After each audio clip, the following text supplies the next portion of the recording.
Hello YouTube. This is a video inspired by Bering's latest video. Hi Bering. In Bering's video, he responds to a YouTuber by the name of Casey Neistat, who I've never heard of, but who has over 5 million subscribers, which only goes to show how little I pay attention to the overall YouTube community and how generally out of the loop I am.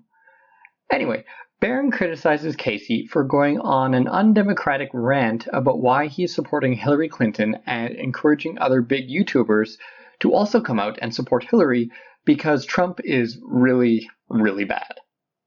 Here's the relevant part of Casey's video. I avoid talking politics on this channel, on this forum, because politics are divisive. There's always two sides.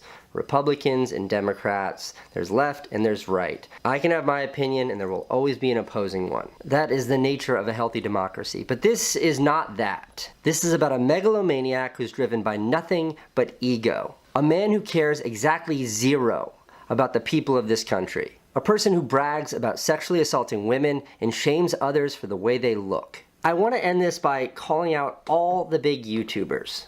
Some I know and some you viewers might know. See, making videos like this, they're not popular, they're not going to get you subscribers, they're not going to boost your view counts. But there is something much more valuable than subscribers or dollars, and that's backbone. That is not being scared to stand up for what is right regardless of the cost. The top 20 YouTubers reach over 1 billion views every single week, every 7 days. We have the power to activate a demographic, an electorate that isn't typically very active. That is young people. You see, this generation, if we're all banded together, we have the power to ensure that this tax-avoiding, lying, racist, misogynist stays away from power and out of the White House. But it requires all of us coming together. So if your favorite YouTuber says things like, I don't like to talk politics on my channel, or I'm not going to reveal who I'm voting for, call them out. Sitting on the sidelines this time around is not okay. This election is different. And if this guy gets elected, and you stood back with your arms folded and didn't speak out against him, it makes you complicit. It makes you partially responsible for handing him the reins of power. This brings up something I've been seeing more and more among my own friends, people online, and even people on a sports podcast I listen to regularly. What I've seen is people who are otherwise reasonable, open to other viewpoints, willing to have discussions, and generally in favor of democracy and free speech, suddenly turning into authoritarian bigots who act like there is only one acceptable opinion when the topic of Donald Trump comes up. To these people, this doesn't violate their principles because Trump is a special case, seeing as he's really, really bad. It's like someone who is opposed to murder and the death penalty but would make an exception in the case of Adolf Hitler or child rapists. What really bothers me about this, and what these people don't get, is that this isn't really a special case, and they truly are abandoning their principles and showing that deep down they are indeed authoritarian bigots, at least in part. This is because, for the rest of us, there have always been candidates and ideas that were extremely popular, but we thought were really, really bad. For some people, Barack Obama is as bad as they think Trump is.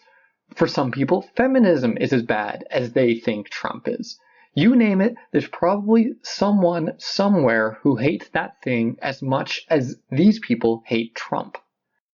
But when people act like authoritarian bigots with regards to topics other than Trump, these people would be outraged and would probably cite their belief in things like democracy and free expression. But the second they hate something popular or they think someone is really, really bad, then the rules change and they can act as bigoted and as authoritarian as they like. Well, you know what? All that proves is that such people don't actually believe in things like democracy, freedom of speech, and free expression. Because if you are a truly principled person, you believe in those things for everyone, even people you strongly disagree with, even people you think are evil. And you do this because you recognize the possibility that you could be wrong. Now, I'm not perfect. Sometimes I'm a hypocrite, and sometimes I even violate my stated principles. But that means that I was wrong about my principles, and I'm not so arrogant as to claim I believe in things like democracy and free speech, but then make exceptions for things I strongly disagree with. In fact, I don't believe fully in all aspects of democracy and free speech, and on this channel I've been open and will continue to be open about the limits I support on both. And I'd be equally candid in my daily life if we lived in a society where differing opinions could actually be shared openly without unreasonable consequences. We don't, though, so my more controversial views will have to be kept anonymous on YouTube or Twitter. At the end of the day, though, if you say you fully support all free expression and you're an advocate for democracy, but then turn around and make exceptions in cases where you have a strong opinion, then people should call you out for being a hypocrite. People should be honest about their beliefs, and the fact is most people don't actually believe in unrestricted speech and democracy. If people would just be honest about that, then maybe we could actually start to have productive conversations on those issues. Instead, people would rather virtue signal far and wide about their amazing open caring beliefs, and then violate everything they claim to believe in the second they decide that they really, really hate Trump. Now, I'm sorry this wasn't my usual standard of positivity I like to show in my videos, but sometimes before things can be improved in a positive fashion, you need to get people to at least be honest about what they believe in. And that's what this video is about. So until next time, I'm Positive Improvement, and I wish you all the best.